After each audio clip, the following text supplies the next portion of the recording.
This is The Future Of, where experts share their vision of the future and how their work is helping shape it for the better. I'm Jessica Morrison. And I'm David Blaney. Today we're talking with Professor Mark Griffin, who leads the Future of Work Institute at Curtin University, about the future of jobs for humans. Digital disruption, AI, automation, and changing views about work-life balance are going to transform our workplaces. Professor Griffin, is technological unemployment something we should be worried about? Thanks, Jessica and David.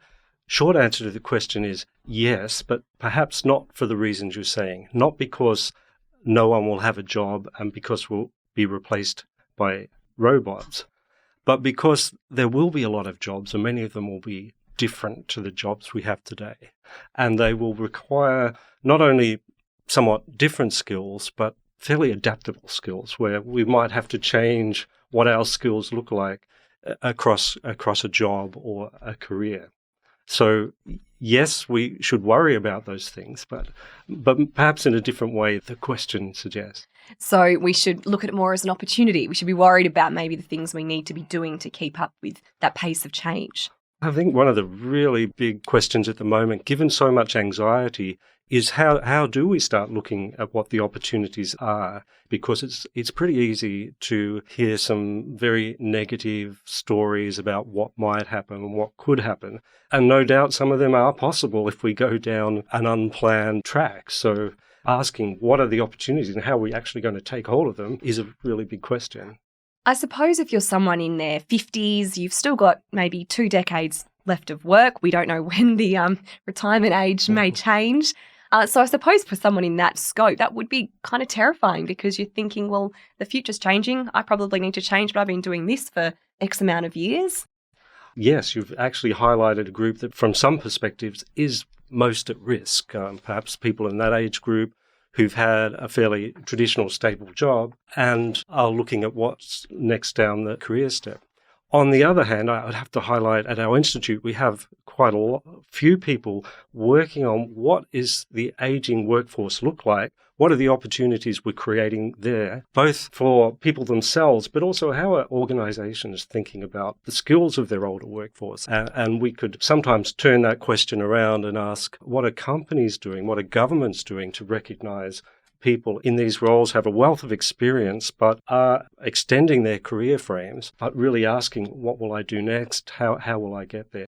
We're going to find a lot is put back on us as individuals, but as an institute, we're trying to understand that, but also create some frameworks or approaches so that organizations can offer more practical support for people, for example, older people staying in the workforce. What do you think the biggest difference, if you could pinpoint just one, would be between today's workplace and the workplace of, say, 2030? So 2030, I think if we extrapolate from some of the things happening at the moment, we'll see the pace of change and how fast technology is able to embed itself in things we're doing will change quite rapidly. At the moment, I think we're finding the impact of some of the AI-type technology and assistance. For most people in ordinary jobs, it's a mixed bag of things that do and don't work, and some things are great and some aren't.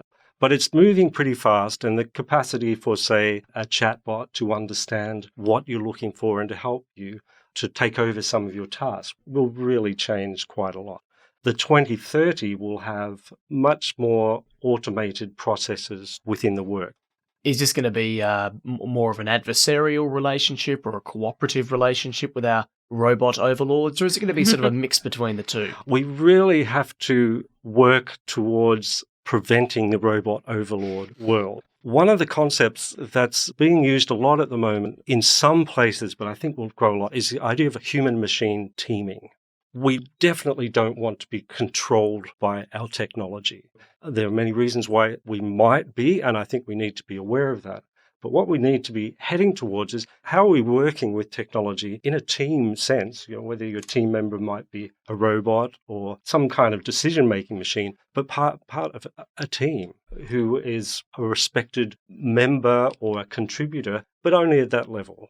Now, what does that look like? The military, for example, has done a lot of work on how might a combat team, for example, be coordinating with lots of information coming through sensors, technology, but helping that team to function as a coherent unit. That's also happening in other workplaces as well.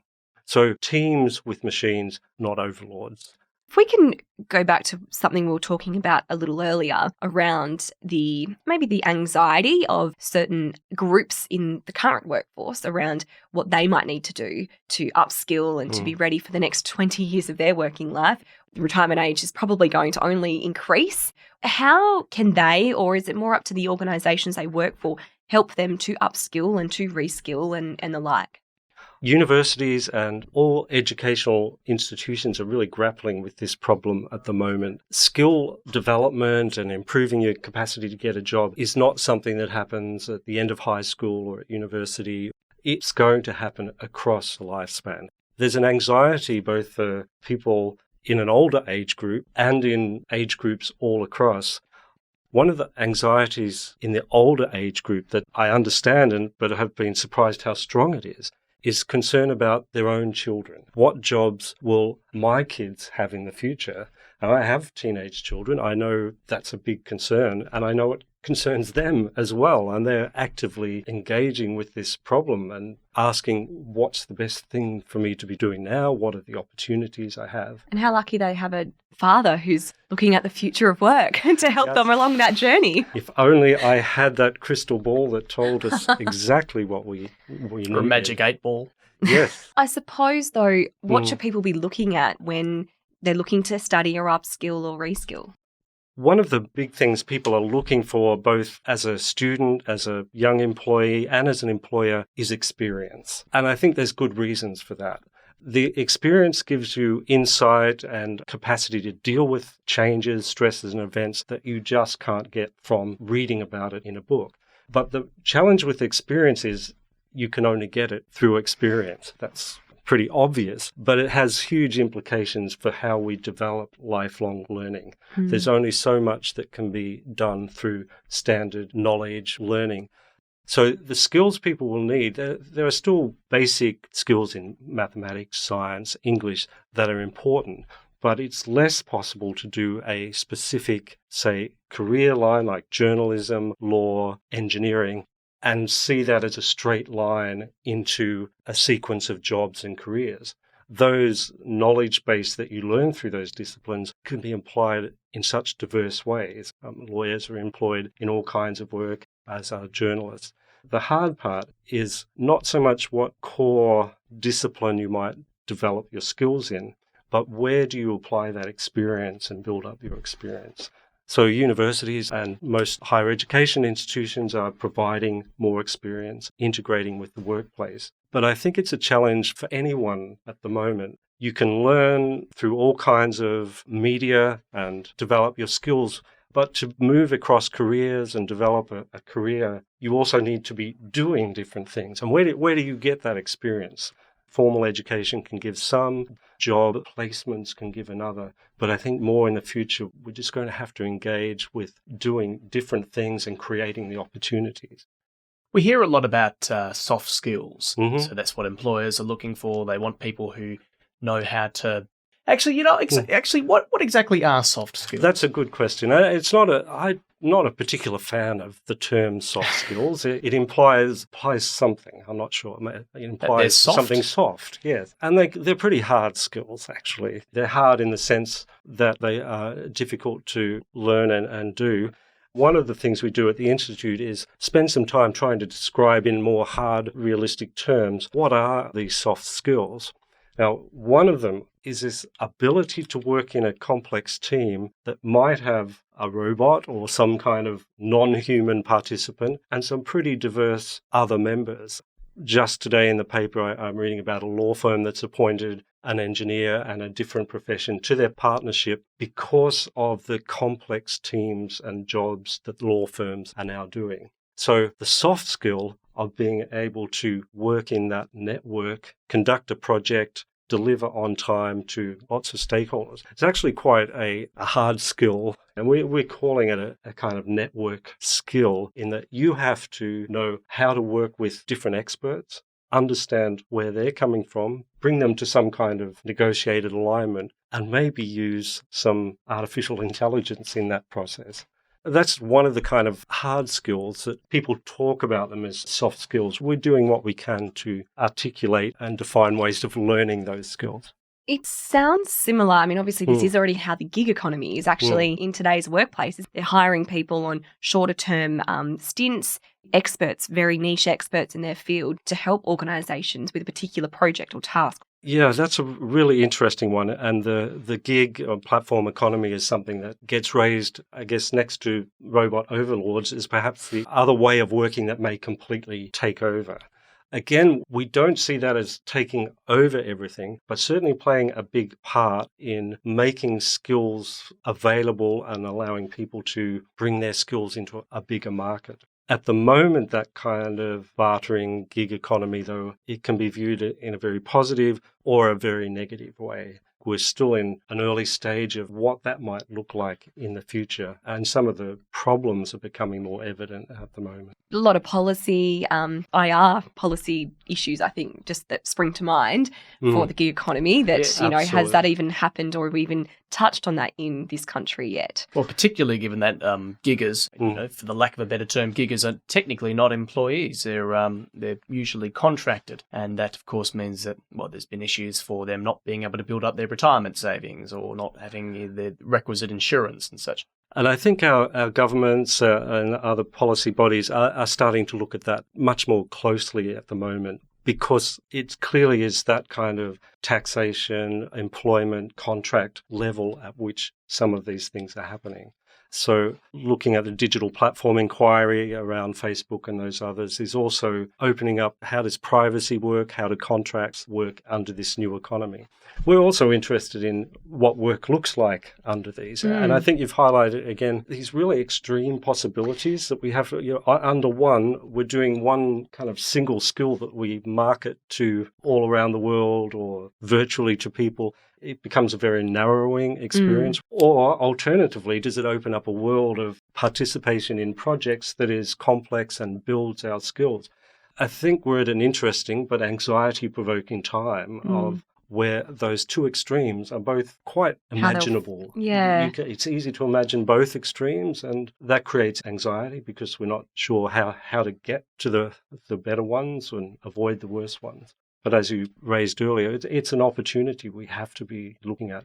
Well, that's sort of my next question. I mean, obviously, the work that the Institute does in terms of looking at the future of work would be quite difficult, I imagine, because you've got these, as you said, we've got two extremes we've just raised in this conversation alone. So what will that future of work really look like? Yes, I think we have set a difficult task to look at. Get challenging and interesting. And full of opportunity, I have to say. But you're right, because the future of work is not going to depend on any one kind of platform or one kind of skill. It's not just the individual. It's companies and organizations. It's governments and policies. It's different forms of work. We do a lot of work with volunteer organizations. There's that aspect to it. But it also cuts across computer science and engineering, who are creating amazing new medical technologies, 3D printing, which will change all kinds of work, to the kind of things we've been talking about, how people might work in the gig economy. We can't know the future of work without looking at government policies and company design of how they do work. And we can't understand it without spanning across what will the technology be, how will we use it, who makes those decisions. I think one of the questions you've led me to is who is making these decisions about what the future of work will look like. Well, who is? At the Institute, we focus a lot on what employers can do. It's difficult because we're working in harder economic times, but employers can really take on board a lot of the issues about aging workforce, how we might make jobs more meaningful for people. And there usually isn't a downside to those things. Making jobs more meaningful, employing a more diverse workforce generally and almost definitely leads to better outcomes for organizations. But it takes some rethinking. You've mentioned government policy. I think there's a lot of really serious thinking that needs to be done, and there are some inquiries going on now, but the implications of how contracts are developed, how we define work is going to change. Can governments keep up with the pace of how that's changing? And another big decision maker are the education institutions, universities, high schools, primary schools. As systems also make decisions about what people will be learning, how they're preparing for the future. And all we can do at the moment is encourage those groups to be engaged in the decision making and have some sense of what a good decision would look like. Our message is, at the end of it, people need to have meaningful work. That is, we see, a fundamental aspect of being a human. Now, it doesn't mean you have to have a 9-to-5 paid job. There's all kinds of different ways of doing meaningful work. But we see that as a really fundamental experience that all decision makers should be thinking about. Actually, that brings me on to my next question, actually. What is the Thrive at Work initiative at the Future of Work Institute? Yeah, it is one of our foundation ideas driving what we think work should look like in the future. But in practical terms, it started as a response to mental health concerns at work. We work with the Mental Health Commission here in Western Australia through our Centre for Transformative Work Design to look at how organisations were responding to mental health. For example, issues of suicide in the FIFO sector, but in all other aspects of work. And as a starting point, that's really important, the awareness of mental health. We take thriving to mean a few other steps beyond that. So not just dealing with bad things that happen to people at work, but how we create a more positive workplace. How can we set up tasks and roles that help people to feel healthier? And also, how can we actually make a more innovative workplace where people thrive?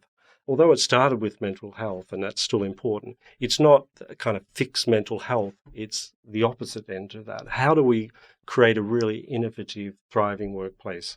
And honestly, I don't think the future of work in Australia or generally can be positive and meaningful if we don't really focus on that outcome. Strive for that outcome. Other than money to pay for rent and skittles and other such necessities, what do people want and need from their workplace to thrive? What do they need from work? Well, after maybe 30 years of research in this area, I'm a little surprised to say there's probably some fairly simple things that we've known for a long time.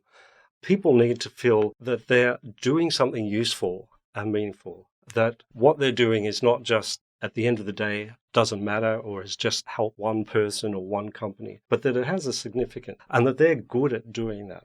That's a kind of fundamental need. Another one is to connect with people. Feeling connected with others is really fundamental. And if our jobs don't do that, we know from long research that you will be less healthy, less energized about your work. We even have some evidence now that you'll be less smart. Really? Yeah. The way you work over an extended period of time has an impact on essentially your intelligence, your ability to think. I mean, not huge amounts, but it depends on the kind of job and the experience. So what you do long term is really important. So the ability to achieve things, to have some control over what you do and connect with others, they're kind of fundamentals and should be front of mind every time we create a job for someone. Of course, we want a job that people want. We want it to pay and have some reward that enables people to meet their needs, live, feed their family, all of those fundamental things. But we also want that job to be meaningful and connect with others. It doesn't mean you're connected all the time, but it's an important part of work. So we have researchers who work specifically in that area of how do you create what it is that people are looking for from work. We have just released a smart work design tool to help organizations know if their work they're giving to people is smart work or is it likely to be causing long-term health implications. And so that can be found on the Institute's website if they Yes. want to get in touch to learn more about that one. Yeah. That's really good. So I suppose the future of work and for humans, jobs for humans, we will have jobs. It's just hard to say what that might look like. It is hard in some areas, and we're exploring some of those possibilities. What will a doctor of the future look like? We know in surgery people are using some amazing technology, both remotely and with robots, to do things. How will that change surgeons, doctors? How will remote health change the capacity to deliver health services in other areas? I've heard a legal aid group providing remote services, telepresence kind of technology just the other day. So we can start to think of what some of those jobs will look like. Some of the jobs we don't really know what they will look like. In areas of cybersecurity, people are really becoming more aware that our vulnerabilities are increased as we become more digital as well. So there's whole areas of work around understanding security, teaching others about security that are opening up we didn't know about 10 years ago. Very interesting to think about, isn't it? And that's it for today's show. Once again, you've been listening to The Future of, a podcast powered by Curtin University. If you have any questions about the topic covered in today's episode, make sure to drop us a line by following the links in today's show notes. With that, I'm David. And I'm Jess. Thank you very much for joining us today, Professor Griffin. And thank you for listening. Bye.